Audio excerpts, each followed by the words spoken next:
Hello, IUP, and welcome back to another academic year. You know that only means one thing. It's time for some sports talk here on The Big Hit. If you're new here, let me explain how it works. The best sports minds in IUP coming together, discussing, recapping, previewing, and analyzing everything going on in the world of sports, and it all starts right here tonight. And then we put it together in a nice little hour package for your viewing pleasure. We're going to start with the Red Zone recap and looking at the biggest story dominating sports as Ray Rice has been suspended indefinitely from the NFL and terminated with his contract by the Baltimore Ravens. And then we're going to look back at the results of Week 1 as the NFL season kicks off, talking Steelers, Seahawks, and a lot more teams. Then we're going to go to the Campus Scramble. It's the new name for our college football segment, ladies and gentlemen, talking some Division I college football, examining what is next for Penn State after their bowl ban has been lifted, scholarships return next year, and looking at who will stay at the top of the college football rankings. And then we're going to move into our call to the bullpen, Major League Baseball, winding down about 20 games left in the season, discussing the Pirates' realistic chances of making the playoffs, and looking at the historic meltdown of the Oakland Athletics. And then it's our Crimson Huddle. I will recap the IUP football game against the St. Augustine Falcons, and we'll have a few special guests as members from the Hawks Nest will join us for a nice interview. And then the 2-minute drill is back. Kyle Kondor about to guide you through the world of sports in a very comedic way. Will the Churlish Person of the Week be handed out? You'll have to stay tuned and find out. It's The Big Hit on your television, and here's our intro.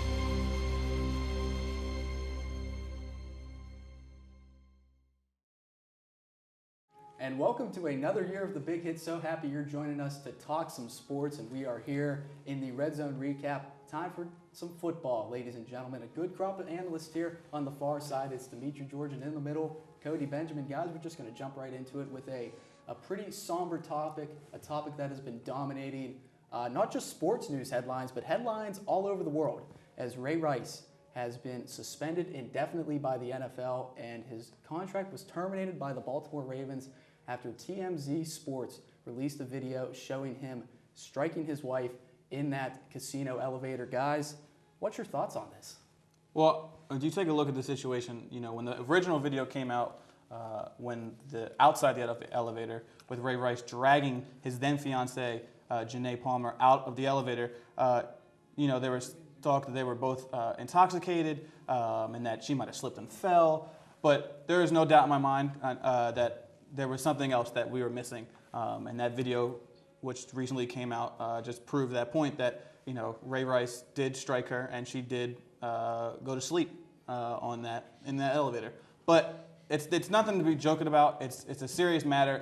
There's nothing funny about the situation. I originally thought when Roger Goodell handed out his 2-game suspension that was not harsh enough for Ray Rice, and I think he's kind of trying to dodge the questions about why wasn't a harsher penalty for Ray Rice when you knew that there was other videos that out there about almost every casino in their elevator has cameras. So there's no I don't want to hear that we couldn't have access to it. There was no way we could get it. The police didn't let us. Roger Goodell definitely messed up big time on this one. He should be held accountable along with Ray Rice. The Baltimore Ravens organization, when the original press conference with Janae Palmer and Ray Rice, I thought they messed that entire thing up. Just an overall, it's a bad situation for the NFL, the Baltimore Ravens, and just everyone in today's society that domestic violence is a serious issue and it needs to definitely be made a point. This is definitely something that you can point to as it's just because you're an NFL player doesn't mean you're held any less accountable than anybody else. Yeah, I mean, it's a sensitive issue, and I think that one of the things that kind of got everybody frustrated about the whole situation at first was the fact that, you see guys like Josh Gordon getting suspensions for drugs, and obviously that's, a problem if it's a repeated offense, but for Ray Rice to do something like this and get only 2 games, obviously the NFL has kind of corrected that with the indefinite suspension, but I think all sides are kind of looking bad after this situation. The Ravens stuck by him, but it seemed like they already knew what was happening in that video. Whether they saw it or not, they knew what was going on, and it seems like now they're kind of just have to give up on their defense of him now that the video's out. So it's a sensitive topic, and I think the most important thing moving forward is just getting help for Ray Rice. I think what he did was horrible, but that doesn't mean that they can't get him help, and eventually down the road, like the Michael Vicks, the Plaxico Burress of the NFL, we can't see him back as a new character.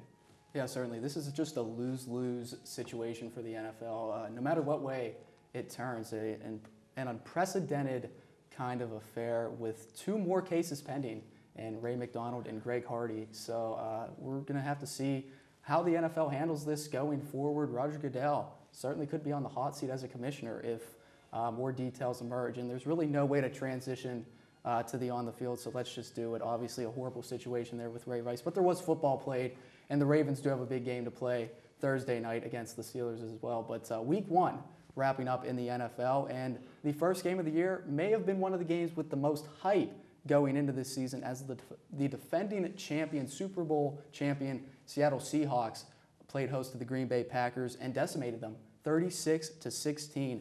Defending a Super Bowl title is not easy to do. The last team to do it was the New England Patriots, but the Seahawks proved they're hungry for more, and they looked really good doing it. What do you think their chances are of repeating? Really a great outing in the first game against a good team in the Packers. Yeah, no, I really truly believe that the Seattle Seahawks have a great chance to repeat as Super Bowl champions. The NFC is a very stacked conference. If you're looking at teams like the Green Bay Packers, who I know came into that game looking to get a victory, and they just kind of played a better team. And I said it on Twitter that I didn't believe that the Packers were going to be able to match the intensity that Seattle Seahawks were going to bring with the home crowd, hoisting their banner and all that good stuff when you win the Super Bowl. But Green Bay is definitely a team. You got New Orleans, San Francisco in their own division. But you look at Seattle. Percy Harvin, to me, is the X factor for them. They got a glimpse of him in the Super Bowl, what he can do. I mean, he led the team in rushing in the Super Bowl. He took the second half kickoff to the end zone, which really, the game was already out of hand at that point, but that really put the nail in the coffin for the Seattle Seahawks and beating the Denver Broncos. So the Seattle Seahawks, to me, defensively, they lose some guys in the secondary, but they keep their core guys. They got a couple of them locked up in the offseason, Sherman and Earl Thomas. They still have Cam Chancellor. Guys like Byron Maxwell, Jeremy Lane, who just got placed on the short-term IR, but he'll come back. Those guys are going to be able to step up because they still have that front seven that gets a lot of pressure on the quarterback, and we saw that the other night with Green Bay. Aaron Rodgers held to a relatively quiet game, threw for under 200 yards. You don't really expect that from Aaron Rodgers, as he's one of those 4 elite guys in the league. So definitely Seattle has a great chance, and Thursday's night performance definitely proved that. Yeah, I would agree. I mean, the cliche is that defenses win championships, but I think Seattle's one of the few teams, we look at the NFL today, and it's all about passing and who can put up the most yards and points, but Seattle's one of those few teams that you can look at and be confident in their defense and go into games and just trust them to make plays. And, we talked about it on the radio a little bit. They make Aaron Rodgers look pedestrian, and that wasn't all his fault. Up front, Seattle just dominated Green Bay's offensive line, and that has to do with the Packers as well. But I think that coupled with Percy Harvin being there all year, if he can stay healthy, obviously it makes Seattle a very clear candidate to repeat. And you look at Russell Wilson real quick. So all these mobile guys are in the league. You got Robert Griffin, Colin Kaepernick, and these guys that are mobile. He is one of those guys that really protects himself. Oh, you always see him getting down. He never takes that unnecessary hit. And that's also a key to their success.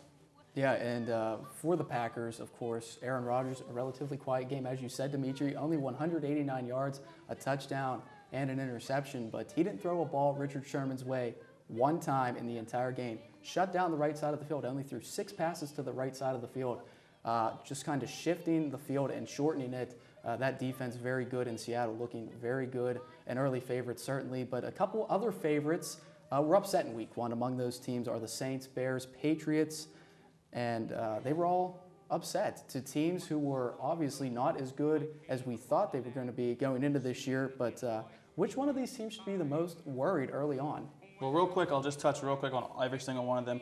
The Saints kind of surprised me because they gave up 37 points to the Atlanta Falcons. I know that Matt Ryan and Julio Jones and Roddy White and those guys can put up some points. But, the Saints were a top 10 defense last year, with guys like Junior Gillette, Keenan Lewis, Curtis Lofton. These guys, they got added Jarius Byrd in the offseason. These guys know how to play defense, and I was a little surprised that they gave us so many points on defense. That concerns me a little bit. When you look at the Bears, it wasn't the fact that Jay Cutler threw 2 interceptions. To me, it's just, they lost to a team in the Buffalo Bills at home with a quarterback who struggled in the preseason, and it's coming into a second year, and I don't really think that A.J. Manuel is the answer for them at quarterback. I mean, they gave Kyle Orton $5 million for a 2-year deal, so they obviously we're ready to pull the trigger as soon as E.J. Manuel starts to slip up a little bit in these games. And then you look at the Patriots, protect Tom Brady.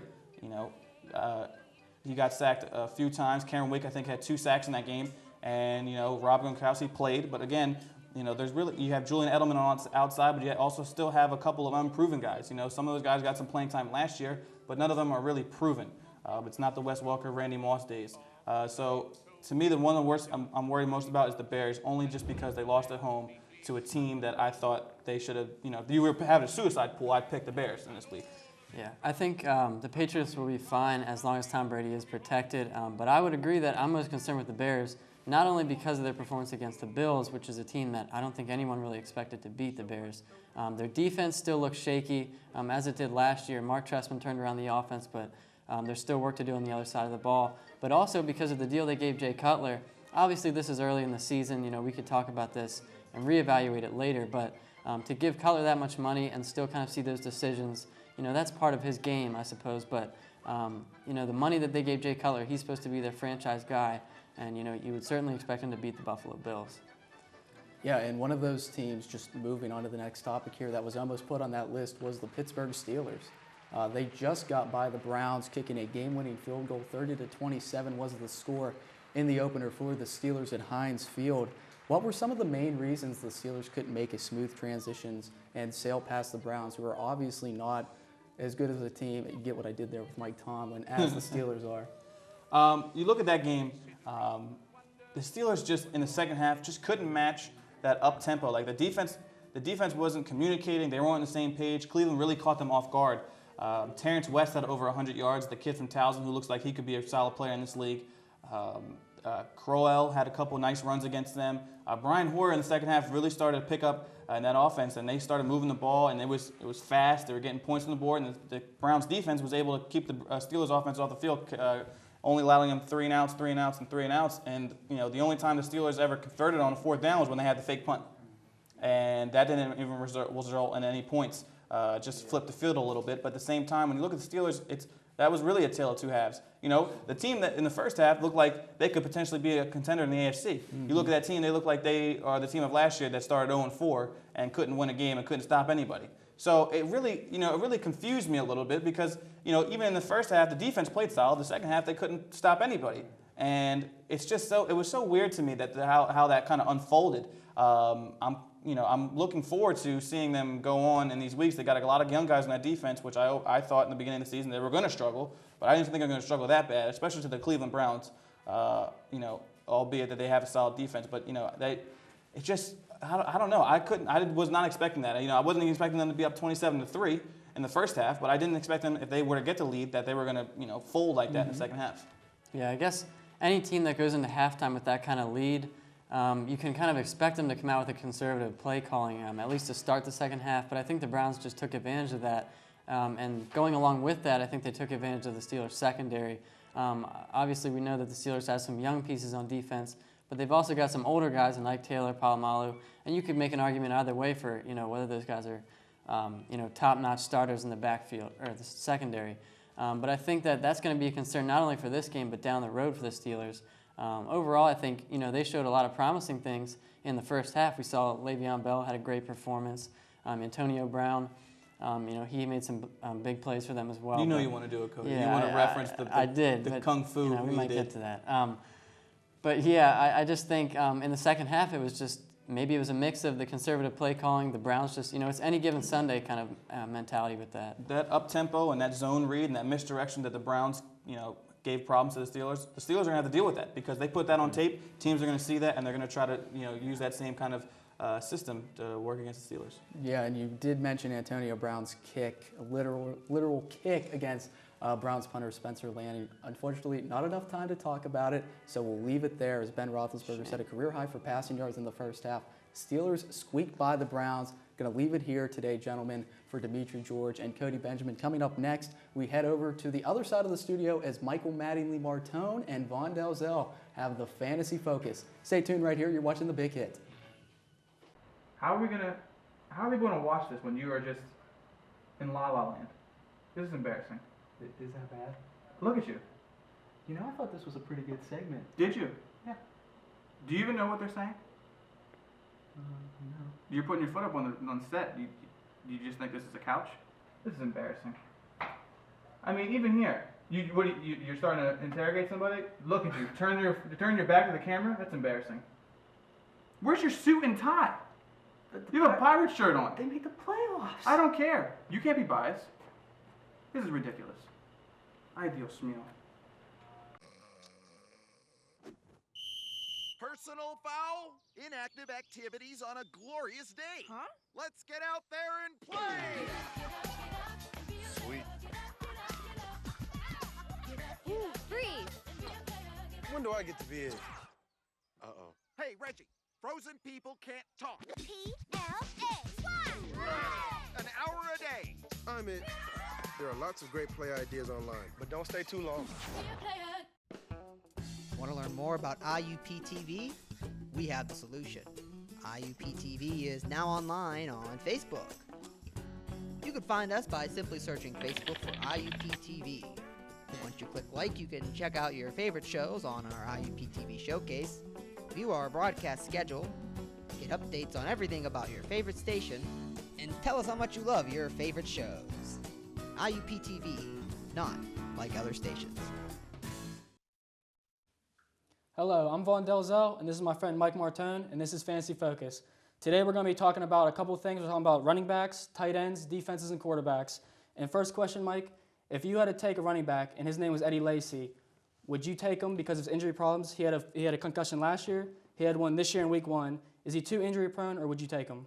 I am definitely taking Eddie Lacy. I really don't think, I'm not too concerned about his injuries at all. He missed one game last season and still had over 1,000 yards rushing. He had 11 touchdowns as well. This season, he got hurt week 1, but he already cleared the first concussion test, the first procedure.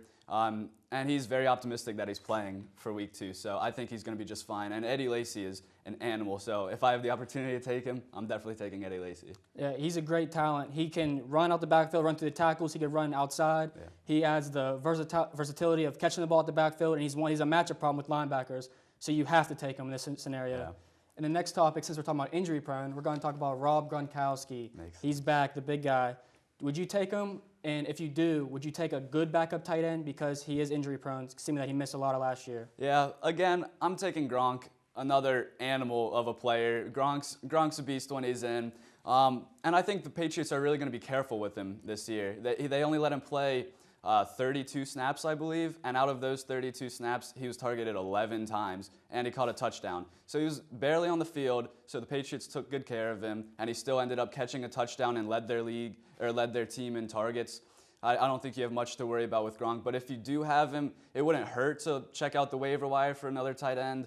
I got to mention Larry Donald from the Giants. I think he would be a great addition as a reserve tight end. You can look at Zach Ertz if he's still out there in some leagues, and I really like Dwayne Allen on the Colts as well. I think he could be a really solid backup tight end for if you have Gronk on your team. Yeah, Dwayne Allen had a pretty good game the other day, and another tight end is the Steelers' Heath Miller. He doesn't get many targets, but he is a solid backup. Gronkowski, though, he did, like you said, 11 targets is a whole lot of targets, a lot more than many receivers get, and mainly he has one of the best scorers in the league, Tom Brady. So why not take him, and why not just keep an okay tight end, but not an elite tight end as a backup? I agree. And moving on, since we're talking about Tom Brady now, we'll move on to elite quarterbacks. Talk about there's Peyton Manning, there's Drew Brees, and there's Aaron Rodgers. But when they're talking about other quarterbacks, do you think these guys are underrated? Matt Ryan of the Atlanta Falcons and Andrew Luck of the Indianapolis Colts. I don't think Luck is honestly that underrated. I think everyone knows what we're getting from Luck. He's arguably the next Peyton Manning. He's just tearing the league up in his first couple of seasons, and I expect that to continue. I really don't think he was underrated, but Matt Ryan was counted out by everyone. I said all summer that the Falcons are going to come back. Julio Jones played 5 games last year. I think that was the biggest problem for the Falcons. I think that was the cause of most of their struggles.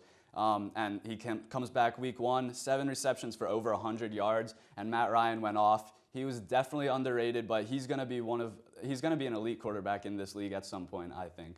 Yeah, I agree. Missing Roddy White and Julio Jones really doesn't help the team at all because he was such a great quarterback, but he didn't have enough people to throw to. Harry Douglas was his best receiver last year, and Harry Douglas is a solid 3, but he's not a 1 or 2. Not at all. And I agree with you about Andrew Luck. Andrew Luck is definitely a top 10 quarterback. In a couple years, he'll be that top 5 quarterback we'll be talking about. And I'm going to pick on Aaron Rodgers here because we're going to move on to defense. And Aaron Rodgers had some problems against the Seattle defense. Now, we know Seattle is just an excellent team overall. Their defense is most likely the best, arguably the best. Agreed, yeah. And there's the San Francisco 49ers. That is a great defense also. But if you had to take a defense besides those 2, who would you take and why? Besides those 2, I think there are a couple options, but I think I really like the Texans this year, honestly. I think there's some people I would take ahead of them, but under the radar, if you're still looking for a defense that could be out there still, I'm looking at the Texans. I know Clowney just got hurt, but he should only be out 4 to 6 weeks, and I really look at J.J. Watt to pick up that slack. He already had a blocked extra point in his very first game, and the rest of that defense looked really solid. They had a blocked punt as well, or returned that for a touchdown. So I think overall the Texans, especially when they get Clowney back, they're gonna be really solid. Yes, you cannot like the Texans when you have the best defensive player in the world on your team in J.J. Watt. But I like the Saints. They only let up 19.2 points a game last year, which was the best in the league. They added Jarius Byrd, which was a great addition to them. But I also like the Denver Broncos, which we're going to talk about a little bit, because they really reloaded on defense. They got T.J. Ward and so many other players to just help out, and they looked great in their last game. Yeah. I mean, they brought in DeMarcus Ware as well, Aqib Talib. I mean, if they're out there, they should not be. Definitely take the Broncos if they're out there because I think they should be one of those top defenses. They're up there with, I mean, not on Seattle or 49ers level yet, but still one of the better defenses in the league fantasy-wise. Yeah. Well, that's all for this segment. I'm Vaughn Delzell, and this is Mike Martin, and we're going to send it to college football. It's gonna get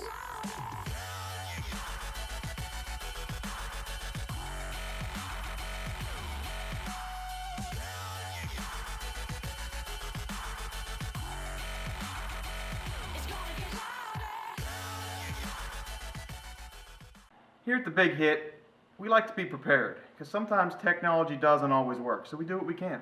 Hey Sean, hit him up.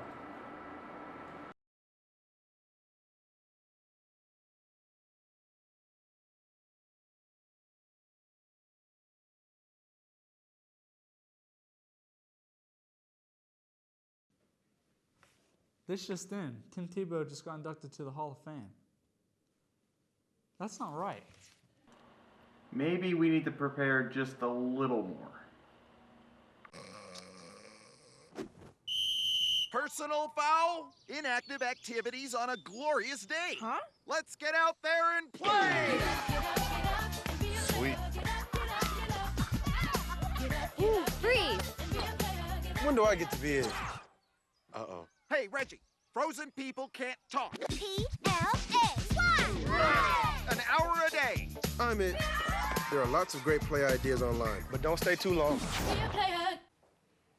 And welcome back into the Big Hit. Time to talk some more football. This time on a different level. Time to talk some Division I college football in the Campus Scramble. Joining me for that, it is the one behind the one in 90.1, the sports director at WIUP-FM, Mike Gosnell. And in the middle, John Williams is here. And gentlemen, the big news coming in college football came off the field this week as Penn State will be eligible to play in the postseason this year, and the scholarship ban will end next year.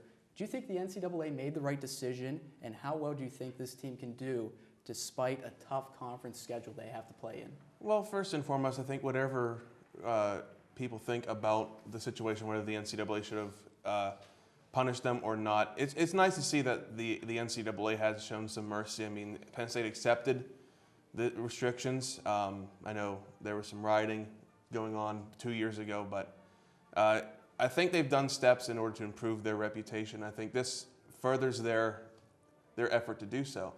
I personally am very happy that the NCAA decided to show some mercy to Penn State and let them continue the pursuit of a bowl game, because they have a really good chance. Looking at their schedule, it is a tough schedule, but Christian Hackenberg, one of the more underrated quarterbacks in college football right now, and they have some great talent. And if they don't do it this season, next season definitely, because they have one of the better recruiting classes in college football. I mean, they were up there with the likes of Alabama and Ole Miss and LSU.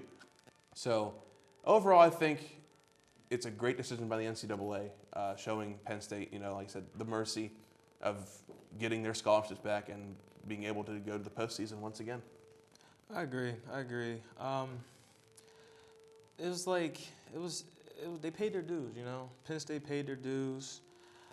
They still owe like $60 million in fines, and they're taking away 111 wins from Joe Paterno's wins. And I believe they have a chance, like you said.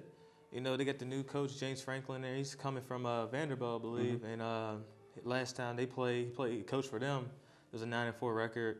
And it's like they're giving them something to fight for in the postseason, I think it's a good thing for the Penn State team. And having a good recruiting base before the sanctions were lifted, knowing that these guys were not going to play for a bowl game, just shows how much Penn State still is a very well thought of school in the state of Pennsylvania and in college football all over the country. Yeah, absolutely. The new Penn State regime can finally start under head coach James Franklin. Looking forward to seeing what the Nittany Lions can do moving forward now that they can finally get back to full strength, at least as far as numbers are concerned. But one team that would like to return to their glory days is the Ohio State Buckeyes, as they were upset this week by Virginia Tech. Virginia Tech now cracking the top 25 at number 17. Ohio State dropping from 8 to 22 in the top 25 rankings. But Virginia Tech, a great outing. Is it time to start taking the Hokies seriously again? Ohio State, it was just one of many losses for the Big Ten last week. Not a very good week overall for the Big Ten, especially for Ohio State. A loss that I didn't really see coming. Virginia Tech has sort of fallen off the radar. Logan Thomas is no longer there, and Frank Beamer has been, rumored to be on the outs with the Hokies. But not so fast on them coming back. They have a pretty winnable schedule, though. But it all depends how Michael Brewer and Dion Newsome, those two pair, the quarterback Brewer and the running back Newsome, how they can continue that momentum. They have ECU coming up, and that's never a tough out with East Carolina. They played very well against Ohio State. Maybe some will call it a fluke, maybe not. But they have a very favorable schedule. Pitt, UNC, Duke will present challenges, obviously. But we'll see where it goes. I mean, if they can string together a couple more wins, maybe the Hokies can be considered for a high bowl game, but that remains to be seen. I agree. First off, Ohio State, they had a backup freshman quarterback. They got sacked. He got sacked, 7 times? It was like VTech still has stuff to prove, I believe. I think they need to stay aggressive. Let Michael Brewer create, see what he can do. Still got something to prove, and protect him, because he took a couple shots in that game. And I believe that with their schedule, they have a chance to do something. But, till then, we'll have to see what happens at the end of the season. And Virginia Tech has a lot of rushing options as well. So it's not just Newsome in the back where they can go to, but it remains to be seen whether they can put together a good string of wins, something they have rarely ever done in the last decade. Yeah, see, Virginia Tech can finally make it to the promised land here, beating Ohio State, a great step. And one of the teams on Virginia Tech's schedules is right in our backyard in the Pittsburgh Panthers, and a good start to the season, starting 3-0, as this is the first start for 3-0 since 2009, and they take on Florida International this Saturday, a winnable game for the Panthers. Are the Panthers another ACC team that is on the rise, or are they just taking advantage of an easy portion of their schedule against some weaker teams to start the year? The Pitt Panthers are simply beneficiaries of an underwhelming schedule to start the year. They have a very tough test in Iowa coming up in Week 4, but they should beat Florida International. I'm not going to jump on Pitt's Pitt's going to be a great ACC team because you're not going to beat the likes of Florida State, Clemson. That's really the cream of the crop in the ACC. But they do have a very good rushing attack, and I think much like Virginia Tech does. But overall, I just don't see Pitt really, being great. They're going to be a good team this year. They have another good schedule. But we'll see if they can keep their momentum rolling. If they can get a victory over the Hawkeyes, that could really send a message. I agree. I believe that. They're going to start 3-0. They're definitely going to start 3-0. But I feel as they won't last as long. And whoever's used to the Pitt team, we all know, it's Pitt. Pitt always messes up at the end of in the middle of the season. They lose games that they're supposed to win, and it's just it's something we just come to. That's something we just know. It's what they do. But I am interested in the run attack. They're like you said, they're just like Virginia Tech.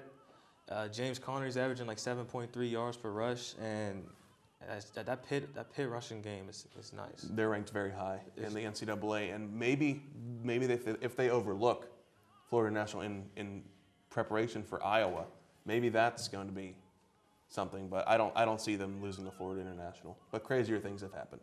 Absolutely, a great start for the Pitt Panthers. We'll see if they can continue that start. Some other teams off to a great start are the teams ranked in the top 4 of the college football playoff, and that is Florida State, Oregon, Alabama, and Oklahoma competing in the first ever college football playoff. And it's time to put your prediction caps on and say if you think these 4 teams are going to stay atop the rankings, and if not, who's going to sneak their way in?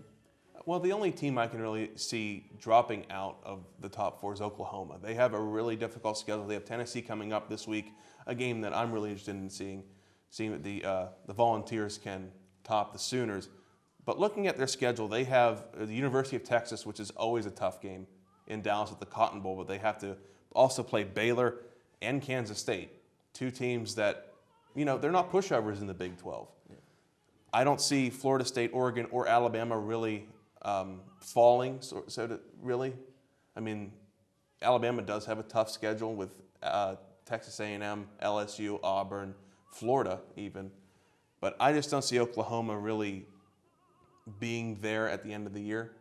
But if they can beat Texas, Tennessee, Baylor, we can talk. But there's still going to be some games in the Big 12 because no games are easy in college football.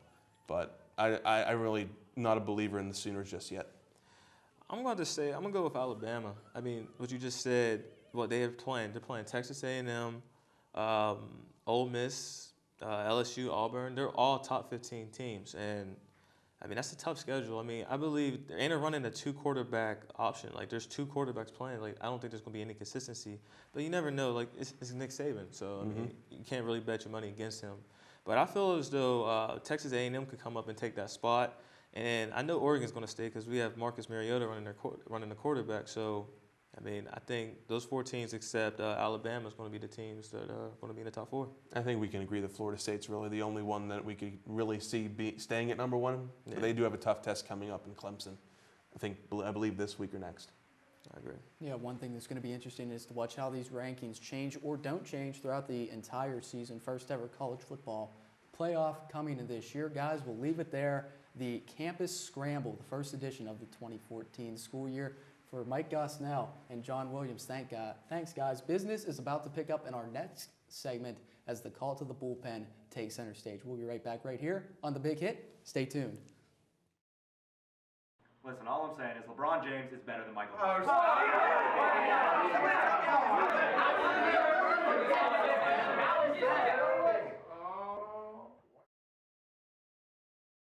Why did everybody get so quiet?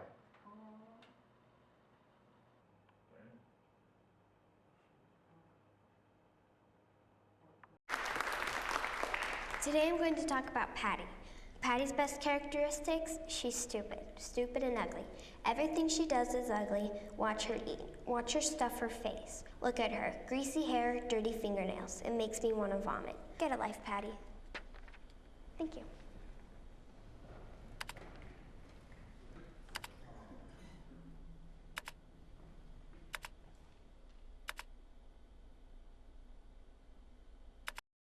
And welcome back to the Big Hit, just rolling on here, and we're going to switch topics a bit, switching it up from football and talking to some Major League Baseball in our Call to the Bullpen segment.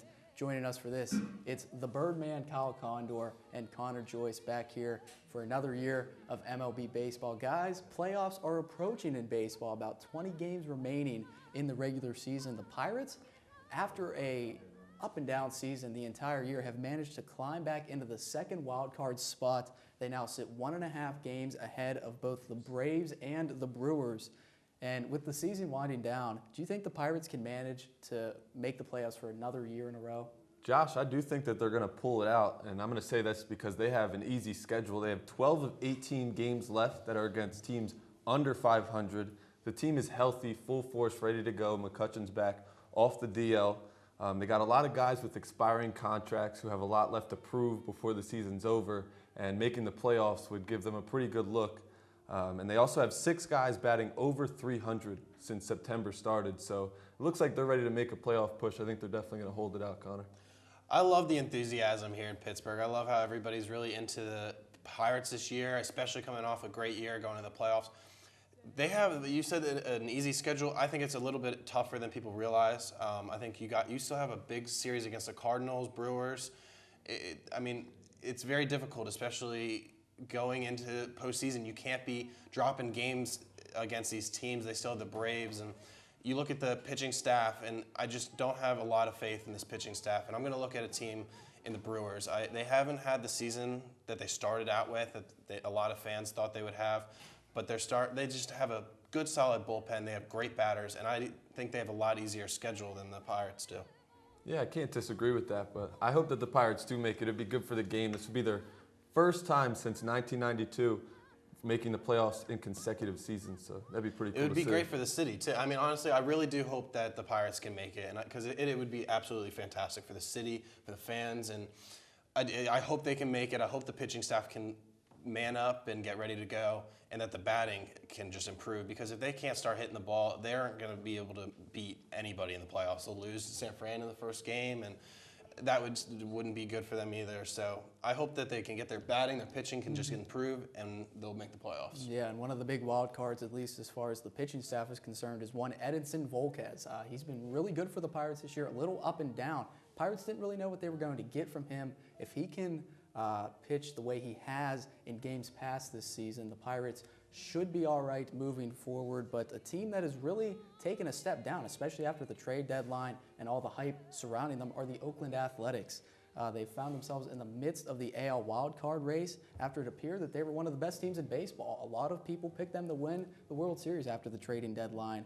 But do you feel that this trade, Yoenis Cespedes for John Lester, hurt the Athletics? Oh, I definitely think it hurt the A's, and it's not because of John Lester. He's doing well. His ERA is under 3, but it's because the batting lineup of the Oakland A's cannot get it together.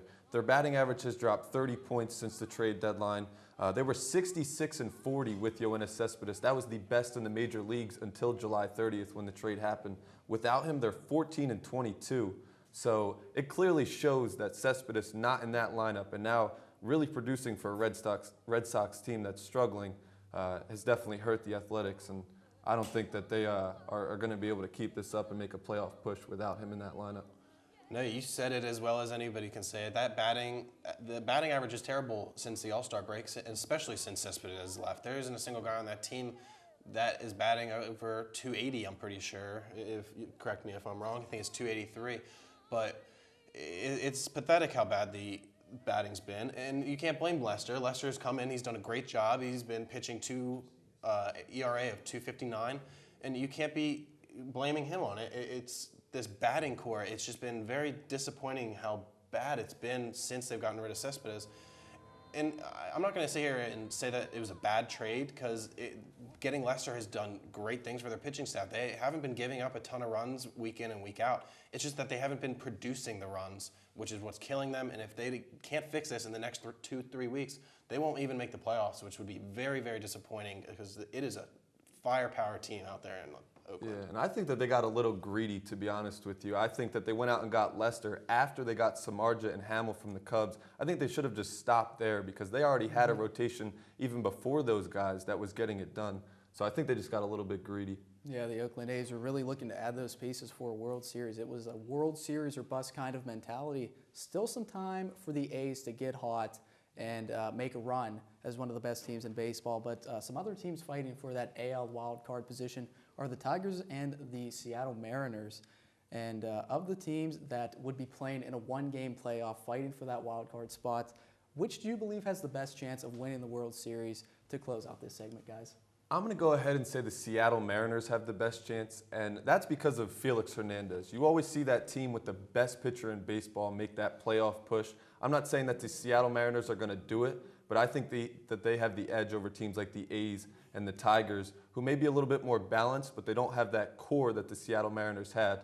It hurts me to say that because I don't like what Robinson Cano did, leaving for Seattle for the money, but he's definitely helped that team, and it shows now that they're making that playoff push that if they get in the playoffs, they can definitely make a World Series run this year. The team I look at is the Detroit Tigers. Almost said Lions, excuse me. But I look at the Tigers, and I just see that this team has experience. They've done a great job in the past, and I love the pitching staff. They have great batting.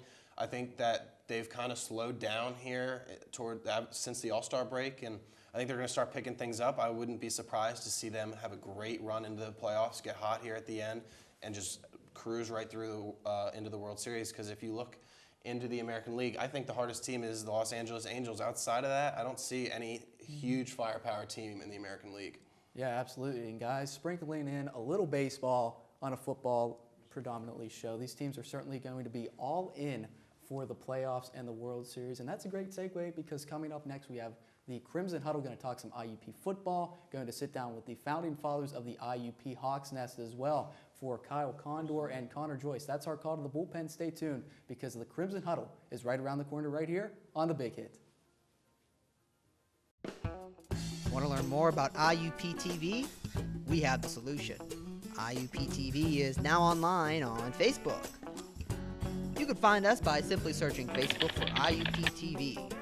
Once you click like, you can check out your favorite shows on our IUP-TV showcase, view our broadcast schedule, get updates on everything about your favorite station, and tell us how much you love your favorite shows. IUP-TV, not like other stations.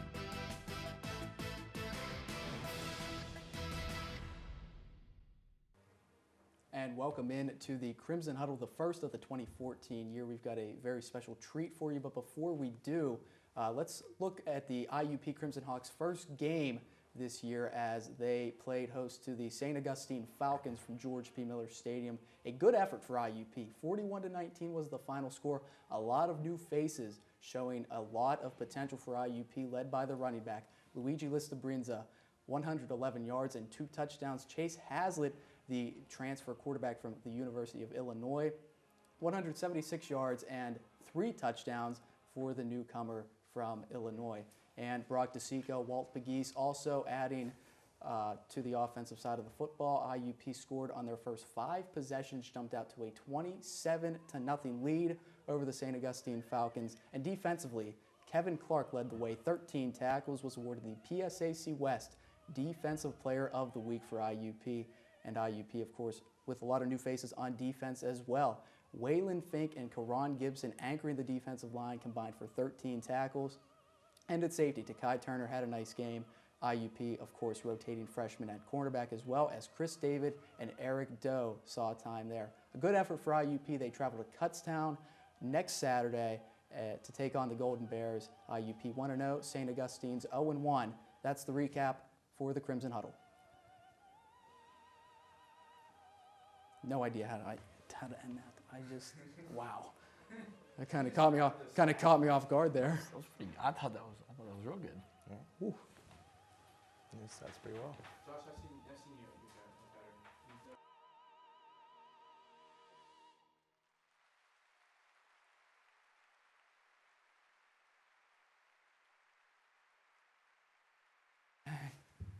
He's ready. Josh is ready.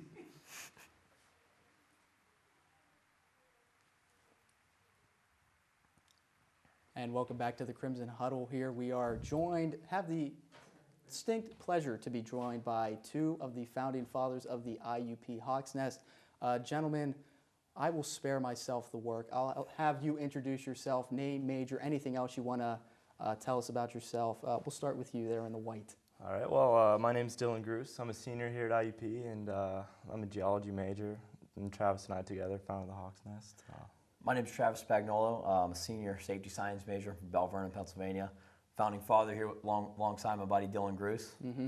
So the Hawks Nest, when people think of the Hawks Nest, what is the group and what's your ultimate goal?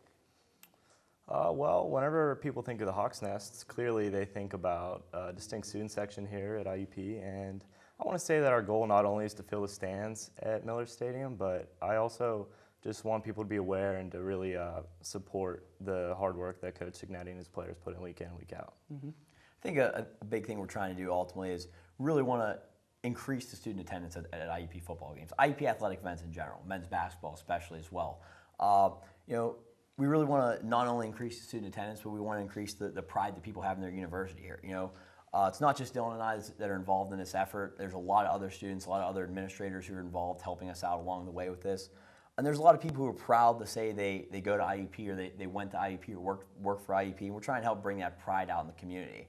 Like I said, we're not just trying to get people in the stands, but we want people to be vocal, be involved, and be all in for 4 quarters. Absolutely. And throughout the summer, you were trying to promote this group, gain a lot of buzz on social media especially.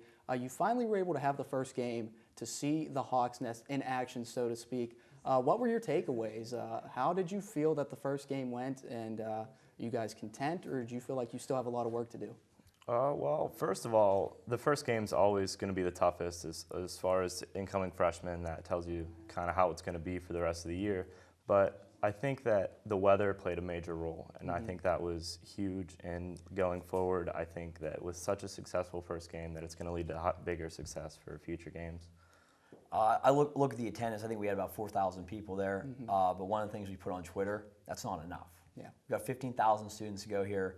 Indiana County is a big county. Indiana's a pretty large town. We can do better than that. I'm not just talking about the IEP students. I'm talking about the community in general. And the one thing I'll take away from the game, I think it was pretty impressive for me, being a senior here. I've been going to IEP football games the last 3 years now. Normally, students are just rolling in, right before kickoff, especially for a noon start. Really, it was pretty impressive to me that it was something we had harped on, we pushed on all week on social media. Early attendance, and students really came out, rolled out of bed, decided to show up. And the one thing I thought was pretty neat was you looked at the stands at 11:30. We were half hour, 25 minutes before kickoff, and there were adults that were trying to sit in that general admission section. They had nowhere to sit. So that was pretty impressive to me, and the students I thought really came out in full force. And I think that has an impact on the game, especially when the football team when they go into the locker room after they're done with pregame, and they see there's hardly anybody in the stands. They walk outside, come outside the Memorial Fieldhouse. They see the stands packed. I think it has a lot to do with them getting amped up, getting ready to play. Yeah, absolutely. And talking with Coach Signetti, he also chimed in a little bit about what it meant to have such great fan support, and you see the graphic on your screen there. He says, quote, "When the stadium is packed and there's electricity from our fans, it just adds to our game." And of course that from head coach Signetti. So I think if students realize how much of a difference they really can make at an IUP football game, that should certainly help out. But you mentioned a lot about social media, and looking at your accounts the day of the game, you got a lot of tweets from some notable people. Commissioner Steve Murray was one of them. President Driscoll also, the IUP football Twitter account was tweeting you as well. A couple of players. You really got a lot of buzz on social media. So what is your social media account? How can people follow it? What do they have to do? Any certain hashtags you want to use or something like that? Well, one campaign we've been using all season is the hashtag all in, because that's what we want people to be. We want students to be all in for 4 quarters of a football game. I think social media has a huge impact on that. We're at IUP Hawks Nest on Twitter. You just log on, look us up, give us a follow. We've had a tremendous impact with social media, and without it, we probably wouldn't have been as successful as we are. Just want to kind of add on the all-in that Dylan just mentioned. You know, we got a tweet from Matt Sasson after the game, senior offensive lineman for the Crimson Hawks. And the one thing, and what he told us was, good stuff today. And when you read that tweet after a football game and you look at all the efforts that we put in all summer long, we launched the Twitter account in March. In fact, we launched it the night after IUP's men's basketball team got knocked out of the NCAA tournament by West Liberty. So we've been really pushing hard for a long, long time getting ready for September 6th. And when you see Matt Sasson, a player on the football team, telling you your efforts are appreciated, that's really cool. It's really special. And when Dylan talks about all in, and we say all in for 4 quarters, we expect the football team to be all in for 4 quarters, and they expect us to be all in for 4 quarters too. So it goes both ways. You know, we don't expect our football players to walk off the field after halftime and not show up for the second half. That's what we want out of our student body as well. You know, it's all in for 4 quarters. It's not an option. You're either in or you're out. It's like commitment. You know, a lot of football coaches talk about commitment being in or out. What we want is we want to build a culture here where it's not an option to leave at halftime. And that's what we're trying to do here. Yeah, certainly. And as we continue all in, one of the things you guys mentioned was early attendance. And I think we might have been able to find a way to get the early attendance as we announced a special partnership with the Crimson Hawk Sports Network. What are you guys going to do before our pregame show? What do you plan on doing? Well, for the pregame show, we're planning on having a big game day atmosphere. We're going to have students in the stands. Hopefully, we're going to be pushing on social media like we discussed earlier for people to bring signs, get excited, get people in there just excited for IUP football. We want a college game day atmosphere here. That's what we want. We want students to, I think it's 4 o'clock kickoff for Mercyhurst in 2 weeks. No reason students shouldn't be out of bed by that time. You know, get down to the stadium a couple hours early, enjoy the day. It's college football Saturday. It's an all-day event. Should be an all-day event, you know. So have some fun, come out, get down to Miller Stadium, enjoy the day.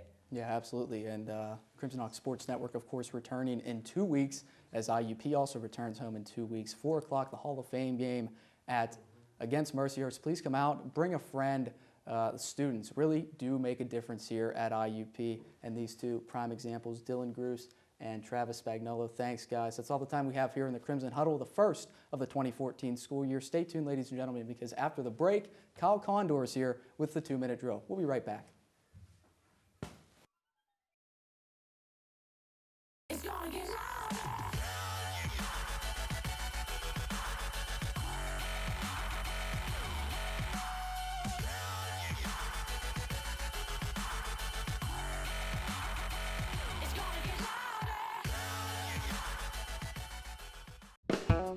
Want to learn more about IUP-TV? We have the solution. IUP-TV is now online on Facebook. You can find us by simply searching Facebook for IUP-TV. Once you click like, you can check out your favorite shows on our IUP-TV showcase, view our broadcast schedule, get updates on everything about your favorite station, and tell us how much you love your favorite shows. IUP-TV, not like other stations. Personal foul? Inactive activities on a glorious day. Huh? Let's get out there and play! Sweet. Ooh, freeze! When do I get to be in? Uh-oh. Hey, Reggie, frozen people can't talk. PLA! An hour a day. I'm in. There are lots of great play ideas online, but don't stay too long. Kyle Kondor here on this edition of the 2-minute drill. Boy, am I glad to be back because we have a lot to talk about. Come on, you can't throw a flag on me just because Antonio Brown got penalized for kicking a punter in the face. Sorry about that, though you have to admit, week 1 was definitely a wild kick start to the NFL season. Lots of upsets. The Bills trampled over the Bears, the Falcons flew past the Saints, the Dolphins beat the Patriots, but that was only the beginning. Since we last met, the Heat won the NBA Finals, Germany won the World Cup, the Kings won the Stanley Cup. Wait, what? The Heat didn't win the NBA Finals? Oh, that's right. The Spurs ran LeBron out of Miami. That's the last interruption, guys, I swear. But is that all anyone talks about anymore? The LeBron James character going back to Cleveland? It's not like he's 29 years old with 4 regular season MVPs and 2 NBA Finals MVPs. He might be actually, but I don't think he's 26 all time on the scoring list. All right, so maybe he's kind of a big deal. Though we'll just have to wait until June to see if he's good enough to end the championship drought that's lasted 50 years now in the city of Cleveland. Because I don't think the Browns will be making any noise this season. And with 20 games left, the Indians are 4.5 games out of a playoff spot. Speaking of baseball, the Pirates are currently in position to make the playoffs in consecutive seasons for the first time since they made it 3 years in a row back in 1992. Wait, the Pirates are making the playoffs 2 years in a row? Oh no, I think the apocalypse is coming. I better get out of here. For producers Dimitri George and Dan Wallace and director Danielle Eberly, I'm Kyle Kondor. We'll see you next time on The Big Hit.